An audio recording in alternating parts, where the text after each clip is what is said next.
Back in 2009, the Manitsas family parachuted into John Day. Literally, nobody knew we were coming. We just showed up, and we were their pastor.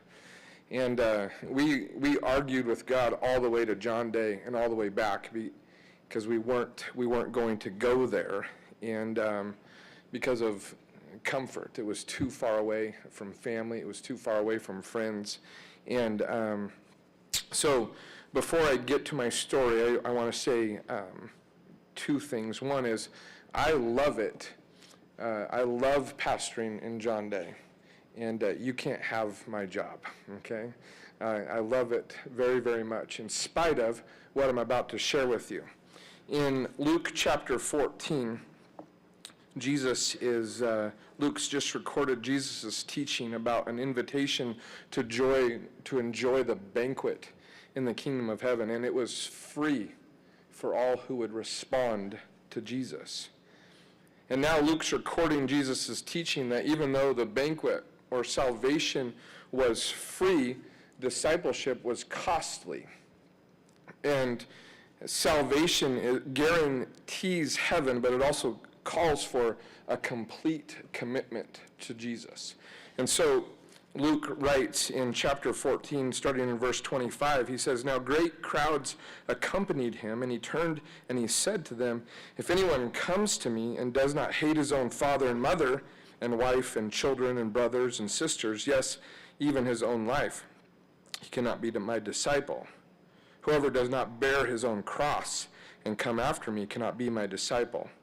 For which of you, desiring to build a tower, does not first sit down and count the cost whether he has enough to complete it?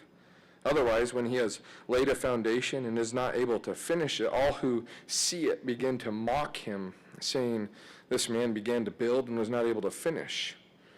Or what king going out to encounter another king in war will not sit down first and deliberate whether he is able with 10,000 to meet him who comes against him with 20,000? And if not, while the other is yet a great way off, he sends a delegation and asks for terms of peace. So therefore, any of you who does not renounce all that he has cannot be my disciple." Luke's describing just this meal with Jesus, and Jesus is saying there's three uncomfortable qualifications to being a disciple. And the first one is one must be willing to give up his or her allegiance to family. Give up allegiance to family. And he uses the word hate, but I don't think it's a hate, and you need to be willing to just give up allegiance. You need to be willing to move away from your family or lose family. The second uncomfortable qualification for being a disciple was just the builder of the tower. Jesus told, the point to the crowd was to calculate and to consider the cost before you embark on a life of discipleship. It's embarrassing to get there and then to stop being a disciple of Jesus. A person who begins following Jesus and then stops following him only makes a fool of himself. And then the third uncomfortable was Jesus talking about a king going into battle. And Jesus was not encouraging people to stop following him because they feared they couldn't withstand temptation. He wanted them intelligently to follow him. And discipleship to Jesus is not an invitation to a Sunday potluck. You really like potlucks. It's an invitation to spiritual warfare. And so I love being on community, loving people, and watching lives be changed by the gospel to live for Jesus. But there are seasons that you go through that are just incredibly uncomfortable. That includes a loss of everything that you have, includes the loss of family, and it includes the loss of life, and it includes a fight for your life. And so what I'm about to show you are some slides of where we're at and what we're doing right now on March 8th, 2016. So the first slide that I bring to you this is from my backyard. This is August 16th of last year. This is 2 miles away from our house. This is this is Friday, so on Tuesday, this was a 50-acre forest fire, and now this is Friday, a couple days later, and it's 110,000 acres and 43 homes lost. And so this is our community that we love. And so the next slide is a picture of the Quall family. So this is Kurt and Cindy and Keela Quall, and this is their home. This is everything they have left.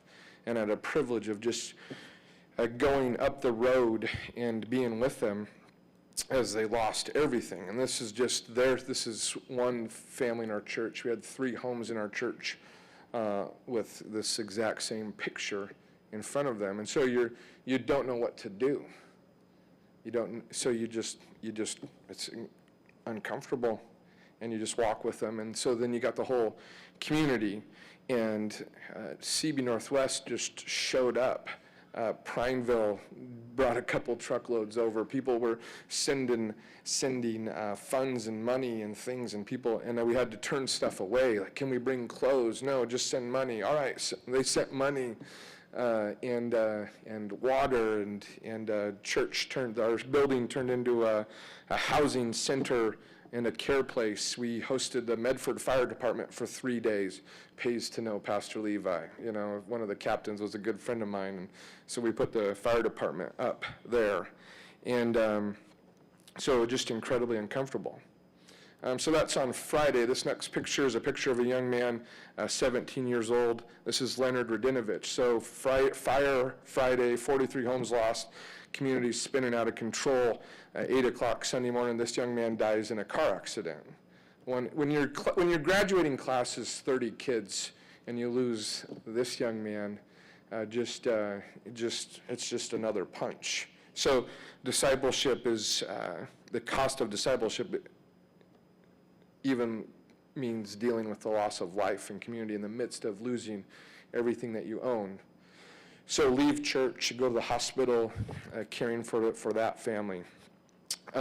This is literally the next week, so we're still in August, and this next picture is Papa Don. He's here, Don Willie, an elder at Cornerstone. He's a graduate of Convergence. We just, for 25 years, has run KG, our little Christian radio station in John Day, and he's fighting for his life with cancer that we found out, stage 4 melanoma. And so the fight's on. And so in Grant County, when you do fundraisers, you sell raffle tickets for guns. So that's him standing next to his, and Grant, the Blue Mountain Boys showed up, and we're just, we're on, the fight is on. So that's August. And then September rolls around, and here's the next picture. September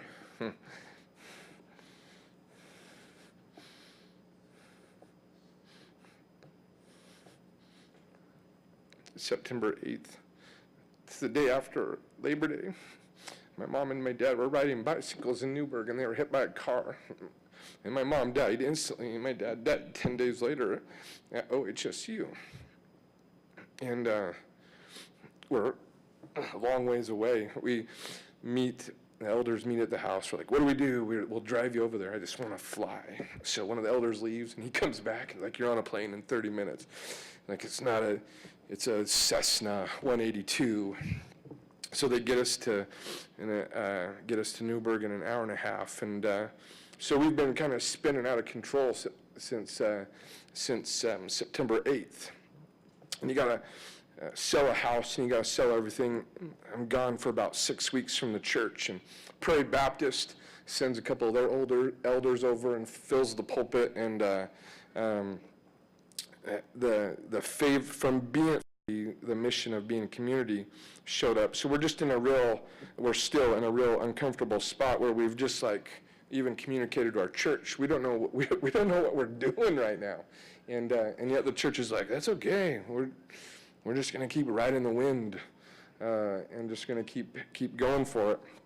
So this next picture is, we've been home for a couple weeks. This is AJ Dickens, one of our elders' grandson. He has muscular dystrophy, and he gets the flu, and he dies, and 13 years old. And so I have to do a funeral for my first service back from all of our parent stuff, is doing a funeral for a little 13-year-old little boy of one of our elders. And so it's you're just counting the cost, and so you just keep on going. And so we don't know what we're doing, except that I want to repeat what I said. I love pastoring in John Day, Oregon, and I love being in that community and loving those people. So in the midst of all this, not knowing what we're doing, and fighting for life, and mourning the loss of life, and watching the communities, churches, Prairie, Prineville, many of you, the Blue Mountain Boys, gather around, lift us up.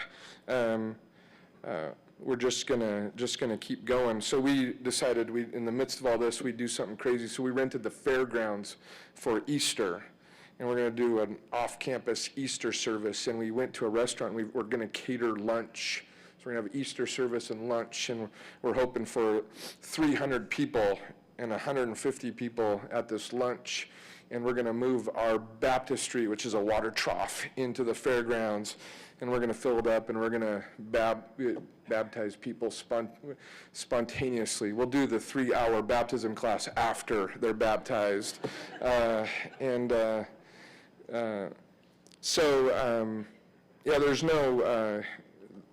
There's no end to our story. It's just where we're at. We're just kind of spinning right now. And but it's, they asked me to talk about just the uncomfortableness and the cost. And so that's our story.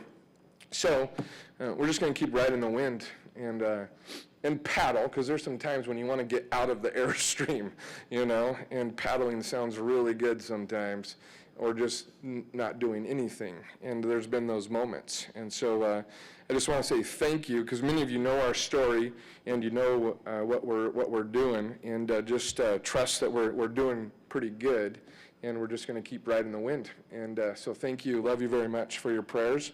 And you can't have my job. It's too good of a job. It's pretty great. So love you very much. Thank you.